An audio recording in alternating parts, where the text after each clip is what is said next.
तो जैसा कि आप सभी को पता है, मैं इस टाइम आप सभी को एलटी ग्रेड से रिलेटिव होम साइंस में जो भी टॉपिक है छोटे छोटे करके मैं आपको बताती हूँ, और जो कि आपके लिए लाभदायक भी है और उससे आपको क्वेश्चन पेपर में देखने को मिलेंगे।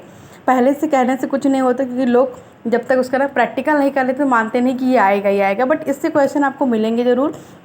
और कहीं ना कहीं सिलेबस में भी होम मैनेजमेंट दिया गया है। तो मैं आज आपको छोटे से मतलब 1-2 पेज में लगभग आपको होम मैनेजमेंट का इतना बता दूंगी कि आप 2 से 3 नंबर आराम से पक्के कर लेंगे। तो सबसे पहले होम मैनेजमेंट क्या होता है? अभी होम मैनेजमेंट होता है गृह प्रबंधन, जो एक मानसिक स्थिति लोग बना के रखते हैं।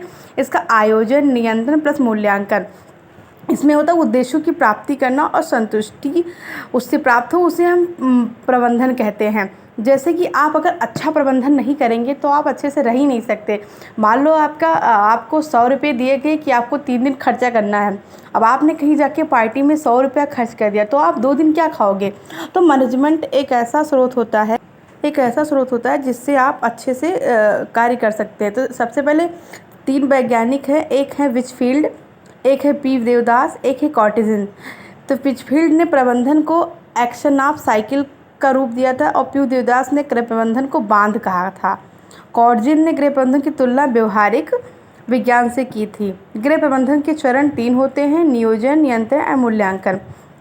परिभाषा बहुत बड़ी है और पेपर पे परिभाषा नहीं आती, इसलिए मैं आपको परिभाषा नहीं बताऊंगी, बस संक्षिप्त में सुन लीजिए। नियोजन प्रबंधन की प्रक्रिया का प्रथम एवं सर्वाधिक निर्णय चरण होता है। किसी भी काम को करते पहले उसकी एक व्यवहारिक रूपरेखा बनाना, जिसे हम वांछित उद्देश्यों की प्राप्ति कर ले, उसे हम प्रबंधन कहते हैं, होम मैनेजमेंट कहते हैं।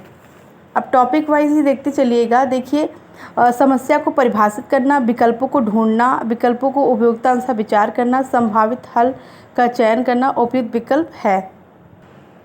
आयोजन के प्रकार 2 होते हैं, एक दीर्घकालिक आयोजन और अल्पकालिक आयोजन।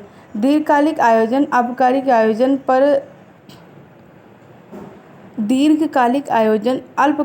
आयोजन पर निर्भर है। अल्पकालिक योजनाएं मिलकर ही दीर्घकालिक योजनाएं बनाती हैं, अतः दीर्घकालिक योजनाएं अल्पकालिक पर आश्रित होती हैं।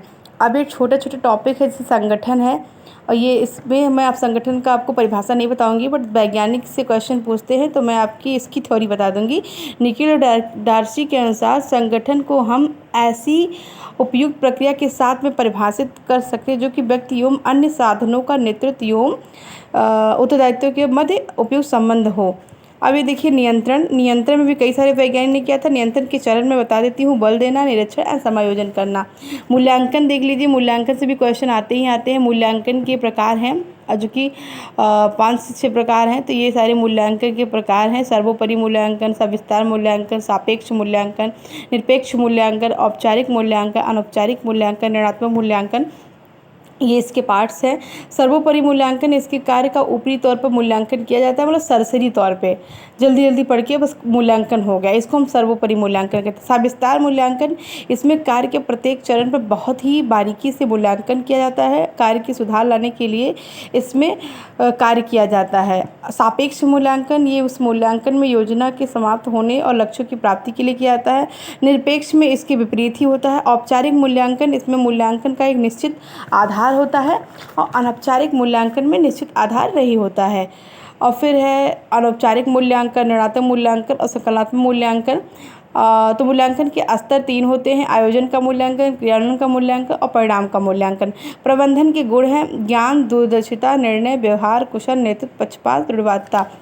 तो ये आपका बेसिक है होम मैनेजमेंट का। तो आप सभी को कैसा लगा प्लीज़ लाइक एंड सब्सक्राइब करके बताएं।